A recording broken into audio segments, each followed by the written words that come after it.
Dito po tayo ngayon sa puno ng dragon fruit. Ayan po. Ayan, may nanungkit si ako. Yun, dami bunga. Mga hilong na po mapangga. O, yun. Ayan, halos sa ano na po ito.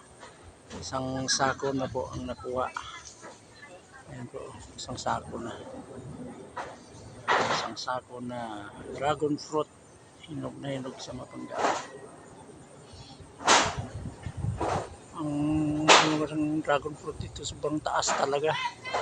Sa pinakataas ang kanyang mga bunga. Kaya kailangan matyaga ka mag-akyat lang talaga kasi nga nasa tuktok. Nalaglag yata to. Ay, malalaglag na po.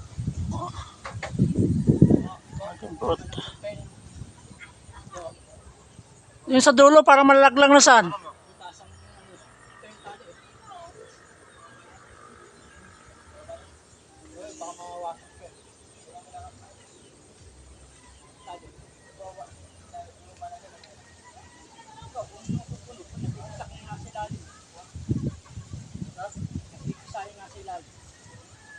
Baba muna. Sobrang dami na no?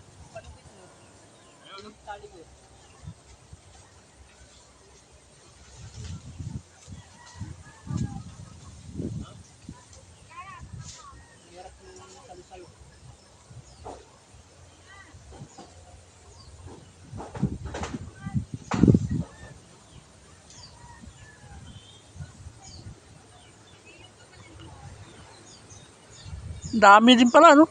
Marami pa sa taas oh. Yan, ibababa ng mga pangga yung isang sakong hinog na bunga ng dragon fruit. Bababa na po. Kasi napakarami na at nang madagan-daganan pag sobrang dami na mapipisak ng kanyang bunga. Sobrang hinog na po mga pangga. Kaya kailangan ng area ibaba ang kanyang mga bunga sa isang sako.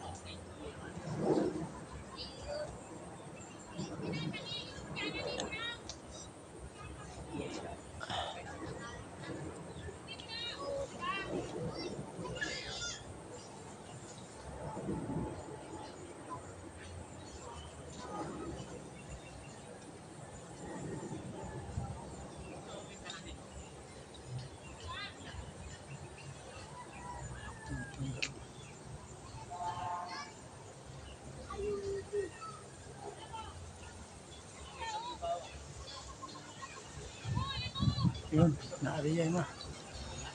Pinaba ng isang sakong dragon fruit.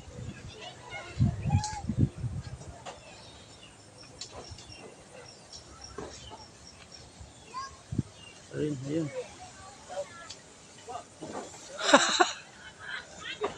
Mga nasa 40 kilos yan.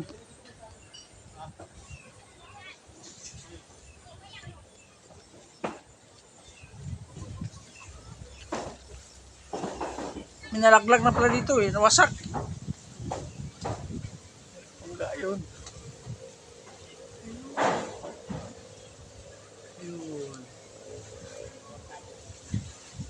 Nababa na po ang isang sakong dragon fruit.